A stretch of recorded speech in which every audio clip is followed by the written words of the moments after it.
तो आज की इस खास और एकदम डीप डाइव चर्चा में हम भारत सरकार की वित्तीय व्यवस्था के उस अहम दस्तावेज को खोलने जा रहे हैं जो असल में पूरे सरकारी तंत्र को चलाता है। और आज की हमारी स्रोत सामग्री है जनरल फाइनेंशियल रूल्स यानी GFR 2017 और विशेष रूप से हम इसके अध्याय 2 यानी general system of financial management का विश्लेषण करेंगे। इसे 31 जुलाई 2024 तक अपडेट किया गया है। सही कहा। अब देखिए, अक्सर जब हम सरकारी नियमों की बात करते हैं तो दिमाग में मोटी मोटी फाइलें और उबाऊ कानूनी भाषा आने लगती है, पर आज हम इसे बिल्कुल अलग ढंग से समझेंगे। अगर हम सब अपने दिमाग में एक बहुत ही हाई क्वालिटी 3D रेंडर वाले एनिमेटेड एजुकेशनल वीडियो की कल्पना करें, एकदम एजुकेशनल यूट्यूब वीडियो स्टाइल में, बिल्कुल, जिसका एस्पेक्ट रेशो 16:9 यानी 16:9 हो, एकदम सिनेमैटिक लाइटिंग और स्मूथ कैमरा मूवमेंट्स के साथ, इस मेंटल स्क्रीन पर एक साफ सुथरा आधुनिक भारतीय सरकारी कार्यालय है जहां फॉर्मल कपड़ों में अधिकारी काम कर रहे हैं। हाँ, मेजों पर तरतीब से रखी सरकारी फाइलें हैं, बैकग्राउंड में भारतीय ध्वज गर्व से स्थापित है और एकदम सामने एक बहुत बड़ा डिजिटल प्रेजेंटेशन बोर्ड लगा है जिस पर क्लियर लेबल्स और इन्फोग्राफिक एनिमेशंस चल रहे हैं।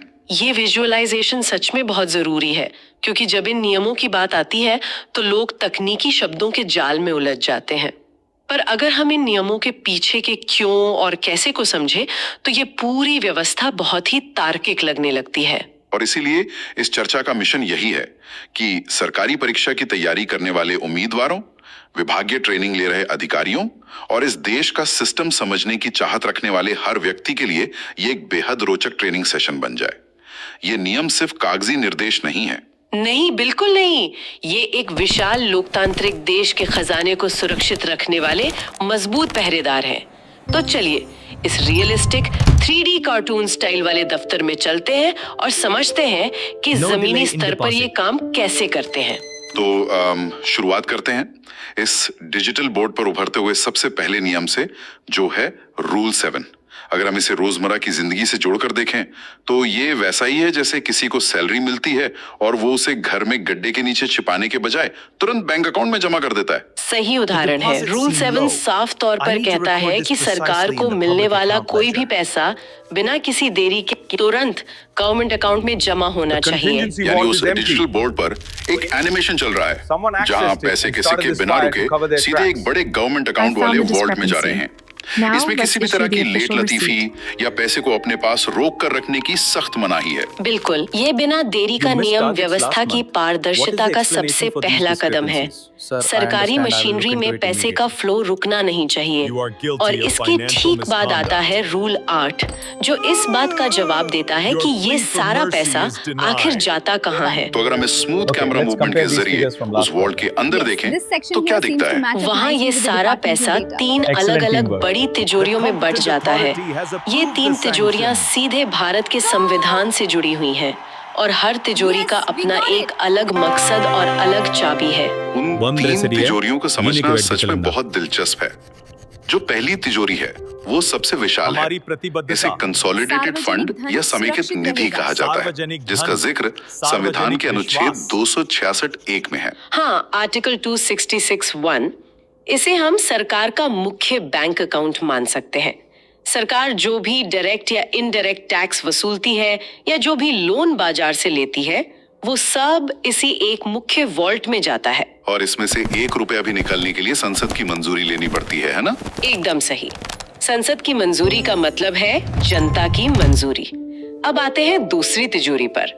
इसे कंटिंजेंसी फंड या आकस्मिकता निधि कहते हैं, जो अनुच्छेद 267(1) के तहत बनाई गई है। तो उस डिजिटल बोर्ड पर अब एक इमरजेंसी सायरन का एनिमेशन और लाल रंग की बत्ती जलनी चाहिए।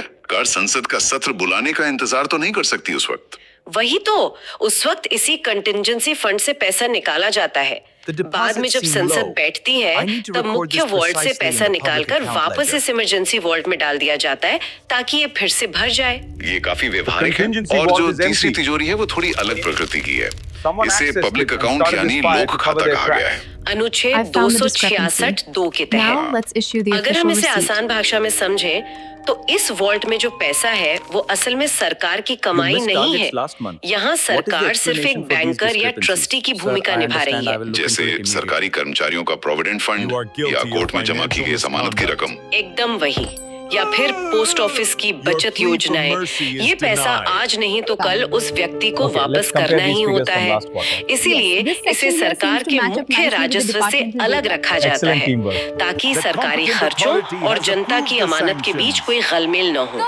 और इस पब्लिक अकाउंट से पैसा वापस करने के लिए संसद की मंजूरी की जरूरत नहीं होती होगी, क्योंकि वो पैसा सरकार का है ही नहीं। सही पकड़ा, वो पैसा सरकार का नहीं है। अब जब हमने समझ लिया कि पैसा कहाँ जाता है, तो अगला सवाल ये है कि इसकी रखवाली और हिसाब किताब कौन रखता है। यहीं पर कंट्रोलिंग ऑफिसर की भूमिका आती है। तो अगर हम वापस अपने मेंटल दफ्तर में जाएं, तो एक फॉर्मल अधिकारी अपनी डेस्क पर बैठा है।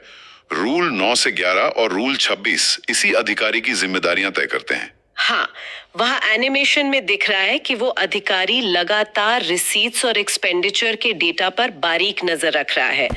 विभागों की ये जिम्मेदारी है कि सरकारी बकाया का सही आकलन हो और वसूली तुरंत हो। यहाँ एक बहुत दिलचस्प शब्द आता है, फॉर्म GAR-6। GAR-6 को लेकर अक्सर कंफ्यूजन रहता है, पर ये बहुत सिंपल है।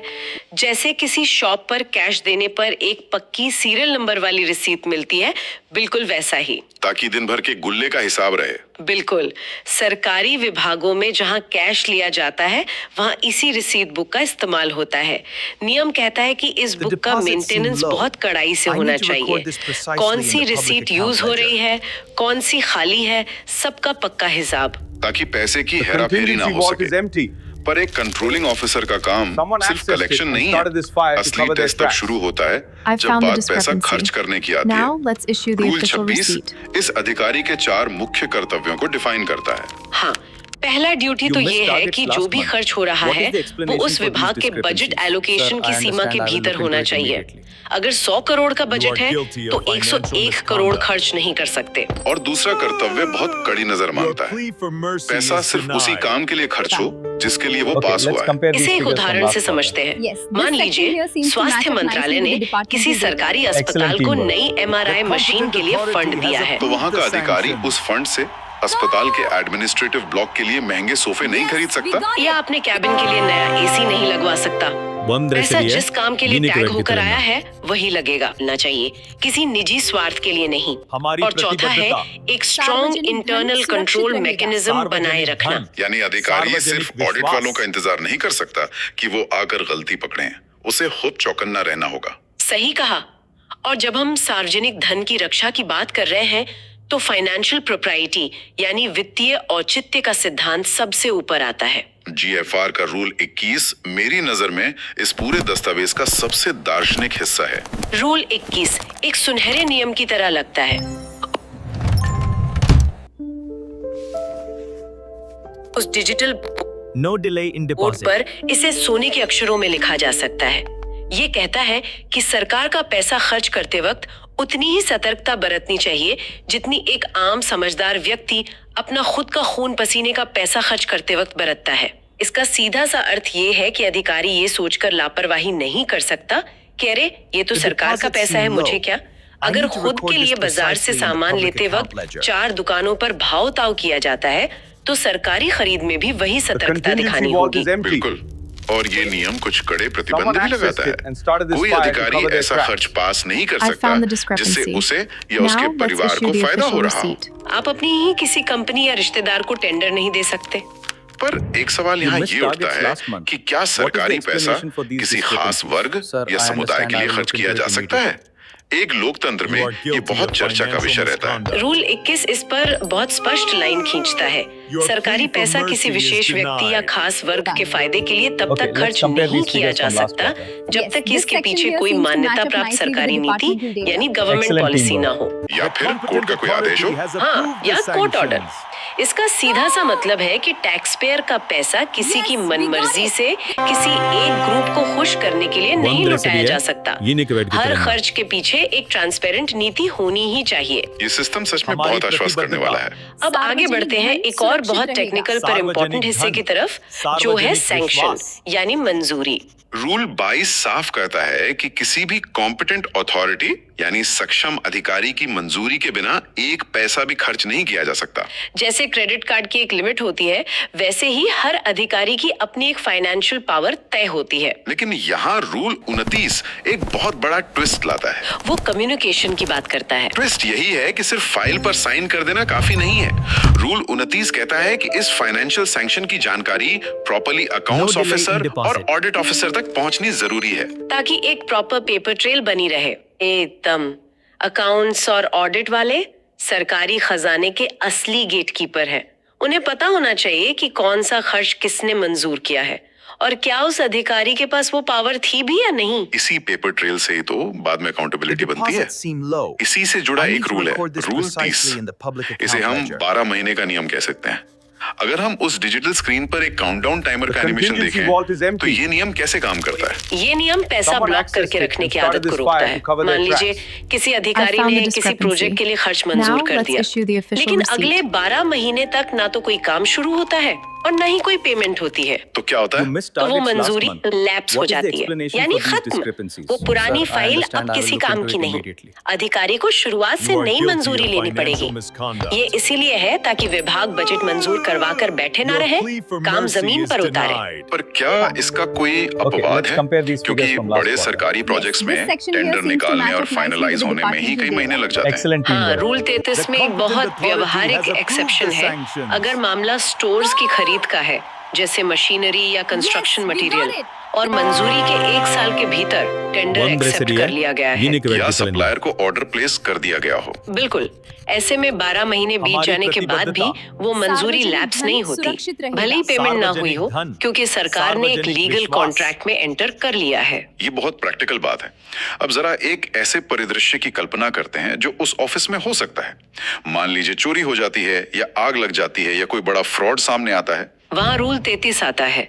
ये पारदर्शिता का सबसे बड़ा उदाहरण है। चाहे जो भी कारण हो, नुकसान या शॉर्टेज का पता चलते ही तुरंत अगले उच्च अधिकारी को रिपोर्ट करना ही होगा। और इसकी जानकारी स्टैट्यूटरी ऑडिट ऑफिसर को भी देनी होगी। हर हाल में बात को किसी भी तरह से दबाया नहीं जा सकता। पर एक हाइपोथेटिकल सिचुएशन सोचते हैं।